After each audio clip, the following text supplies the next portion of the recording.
Welcome sa Chocolate Hills.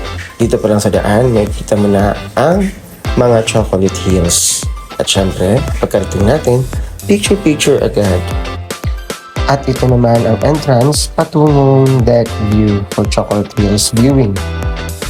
At sisimulan natin ang 200 steps patungong deck view.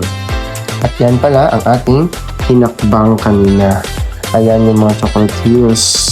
Hindi pala ito isang lugar lang, kundi nasa palibot lahat ang Chocolate Hills. Ayan, kung nakikita nyo, may liit lamang na mga bulubundukin ang Chocolate Hills. Marami din dito ang mga turista na gustong matunghayan ang ganda ng kalikasan, ang Chocolate Hills. Ito yung deck view rin nila. Ayan. At syempre, kailangan